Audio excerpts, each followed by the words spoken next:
6 રાજ્યો એવા છે કે જે કપાસ પકવે છે. એના અન્નદાતાના પેટમાં આ મોદી સરકારે જબરજસ્ત પાટું માર્યું. કહેવાય છે ને કે નબળો ધણી બૈરી પર સૂરો. દુનિયામાં મોદી સાહેબનો ડંકો વાગી રહ્યો છે, પરંતુ વાસ્તવિકતા એ છે કે અમેરિકન પ્રેસિડેન્ટ ડોનાલ્ડ ટ્રમ્પનો ભારતની અંદર ડંકો વાગી રહ્યો છે. 31મી સપ્ટેમ્બર 2025 સુધી, એટલે કે 3 મહિના સુધી, જે અમેરિકાથી જે કપાસની ભારતમાં આયાત થાય છે એ કપાસ ઉપર 11% ભારત સરકાર ડ્યુટી લેતી હતી. તે 3 મહિના માટે હટાવી દીધી. અને આ દેશના 6 રાજ્યો એવા છે કે જે કપાસ પકવે છે. એના અન્નદાતાના પેટમાં આ મોદી સરકારે જબરજસ્ત પાટું માર્યું. આનાથી મોદી સરકારને સંતુષ્ટ ન થયું.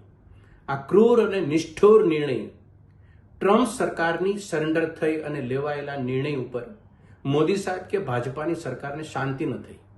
આ 11% ડ્યુટી લેવાનું રદ કર્યું. આ શું બતાવે છે?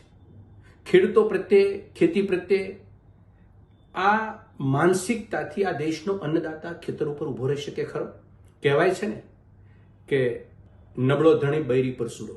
અમેરિકન પ્રેસિડેન્ટ છેલ્લા 1 વર્ષથી, જ્યારથી રાષ્ટ્રપતિ બન્યા છે ત્યારથી ભારત ઉપર એક પછી એક આર્થિક એવી મોટી તબાહી મચાવી રહ્યા છે અને આપણા દેશના પ્રધાનમંત્રી એને સરેન્ડર થઈ રહ્યા છે.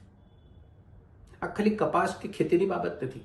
તમામ મુદ્દાને લઈ ભારતના પ્રધાનમંત્રી પાસે ટ્રમ્પને આપવા માટે કોઈ જવાબ નથી. આટલી હદ સુધી આપણા દેશના પ્રધાનમંત્રી લાચાર કયા કારણોથી છે?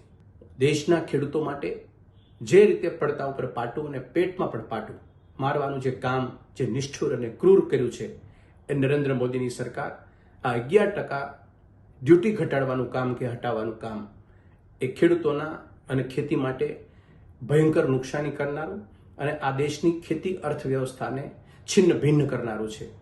અમે ઈચ્છીએ, કોંગ્રેસ પક્ષ અને તમામ દેશના જે ખેતીમાં કપાસ પકવતા ખેડૂતો છે એ તમામ ઈચ્છે છે કે જીનરી અને પ્રેસિંગનું ઇન્ડસ્ટ્રીઝ સાથે સંકળાયેલા લોકો, ખેતી સાથે સંકળાયેલા લોકો, લાખો લોકો બેકાર થશે અને આર્થિક તબાહી ખેતરો ઉપર ને ગામડાઓ ઉપર થશે.